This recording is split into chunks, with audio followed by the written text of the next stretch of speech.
Assalamualaikum warahmatullahi wabarakatuh. Pada video kali ini saya Heria dengan NIM 225190020 kelas 5B dari Pendidikan Matematika Universitas Sultan Agung Rekayasa. Nah, pada video kali ini saya akan membahas tentang teorema limit pusat. Baiklah, langsung saja. Di sini teorema limit pusat yaitu atau teorema 7.5, yaitu misalkan Y dan Y1, Y2, Y3 adalah variabel acak dengan fungsi pembangkit momen MT dan M1T, M2T, M3T masing-masing. Nah, jika limit N menuju tak hingga, di mana Mn dalam kurung T sama dengan Mt untuk semua T bilangan real, maka fungsi distribusi Yn konvergen ke fungsi distribusi Y sebagai N menuju tak hingga.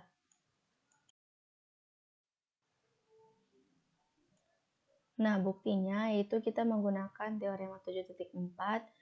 Di sini UN sama dengan akar N dalam kurung Y bar dikurangi mu per sigma, yaitu sama dengan 1 per akar N dalam kurung sigma I sama dengan 1 sampai N YI dikurangi N dikali mu per sigma sama dengan 1 per akar N sigma I sama dengan 1 sampai N ZI, di mana ZI-nya itu sama dengan YI dikurangi mu per sigma.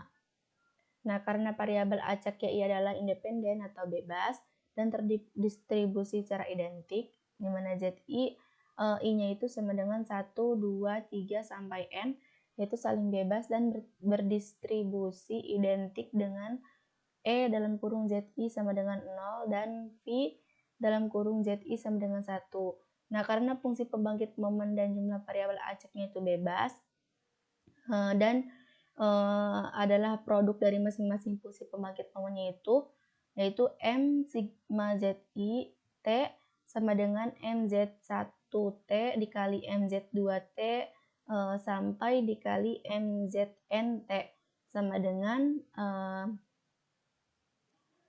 MZI T pangkat dipangkatkan N, dan untuk M UN T sama dengan M sigma ZI dalam kurung T per akar N, yaitu sama dengan MZI dalam kurung T per akar N dipangkatkan N. Nah, dengan teorema Taylor bisa dilihat pada buku kalkulus 2 diperoleh MZIT sama dengan MZ1 dalam kurung 0 ditambah M aksen Z1 dikali 0 dikali T ditambah M2 aksen Z1 dalam kurung epsilon dikali T kuadrat per 2, di mana 0 kurang dari epsilon kurang dari 1. Dan juga karena Z1 dalam kurung 0 sama dengan E dalam kurung E pangkat 0 Z1 sama dengan E dalam kurung 1, yaitu sama dengan 1. Dan untuk M aksen Z1 dalam kurung 0 sama dengan 0 dalam kurung Z1, yaitu E dalam kurung Z1 sama dengan 0. Nah, maka MZ1 dalam kurung T itu sama dengan 1 ditambah M2 aksen Z1 dalam kurung epsilon dibagi 2 dikali T kuadrat, di mana epsilonnya itu lebih dari 0 dan kurang dari 1.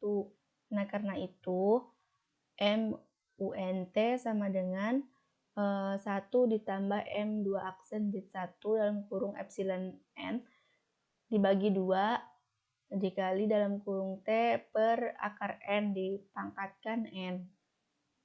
Itu sama dengan 1 ditambah M2 aksen Z1 dalam kurung epsilon N dikali T kuadrat per 2 dibagi N, lalu dipangkatkan N. Di mana 0 kurang dari epsilon kurang dari 1 per akar N. Nah, perhatikan bahwa N ke tak hingga dan epsilon N ke tak hingga dan M kuadrat N M2 aksen Z1 dalam kurung epsilon N dikali T kuadrat per 2-nya itu menuju M2 aksen Z1 dalam kurung 0 dikali T kuadrat per 2, yaitu sama dengan E dalam kurung Z1 kuadrat dikali T kuadrat per 2. Di sini kita bisa simpulkan sama dengan T kuadrat per 2. Nah, karena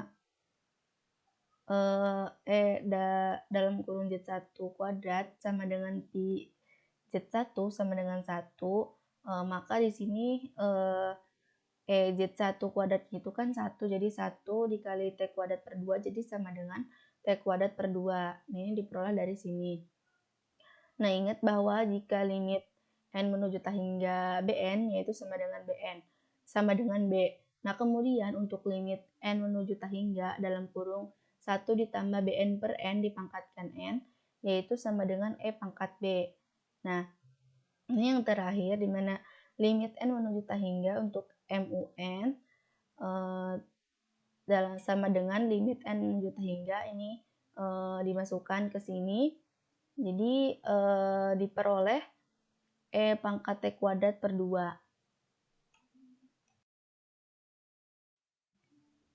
Nah, jadi kesimpulannya untuk fungsi pembangkit momen untuk variabel acak normal standar ini menerapkan teorema 7.5. Nah, dapat kita simpulkan bahwa UN itu memiliki fungsi distribusi yang konvergen dengan fungsi distribusi dari variabel acak normal standar. Nah, mungkin cukup sekian pembahasan dari bukti teorema limit pusat atau teorema 7.5. Kurang lebihnya mohon maaf. Wassalamualaikum warahmatullahi wabarakatuh.